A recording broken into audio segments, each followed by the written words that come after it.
This lecture is just to point you to some data resources so you might be able to get some free data and do some analyses if you don't happen to have any in the organization that you're at. So this website consists of data from a variety of national organizations. So we can start off with the United Nations data sets, which are at this website. And then you can find data that are available from the United States at data.gov.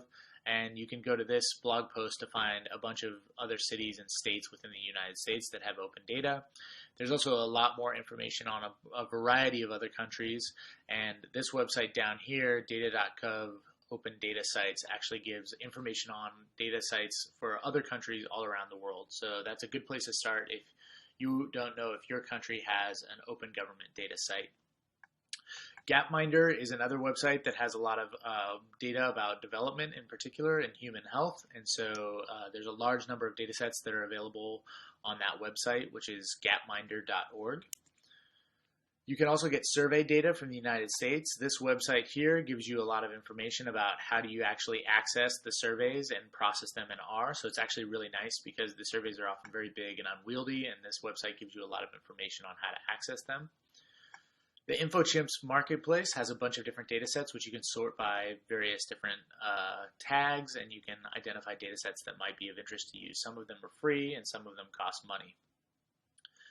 Kaggle is another place that you can go to for data sets. So Kaggle is a company that offers data science competitions, and they often have very interesting data sets that they make available as part of those competitions. So they're good for practice, but they're also good for potentially discovering new interesting things that can help companies solve real problems.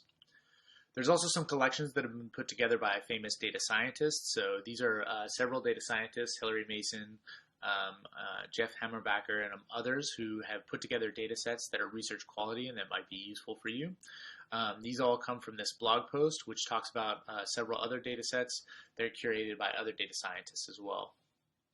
There are also a large variety of other more specialized collections. So for example, the Stanford Large Network Data Archive has a large number of data sets that focus on network data, machine learning. The UCI Machine Learning Archive has a variety of data sets that you can be used to practice your classification or prediction.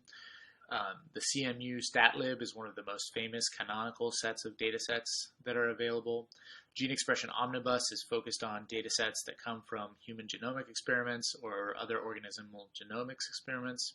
And then there's data from the archive or public data sets on Amazon Web Services. Finally, there are a large number of APIs that you've now learned how to use through the course of this class. And so, for example, there's specific packages such as the Twitter package, which can be used to access the Twitter API in an easier way than trying to set up an application yourself. You can similarly get access to Figshare data or to data from publications like PLOS ONE. R Open Science has a large number of very nice packages that allow you to access data from a variety of sources that are focused on academics. There's also dedicated R packages for Facebook and Google Maps. All of these mean that there's really no excuse to not be able to find real data to focus on any project that you might be interested in.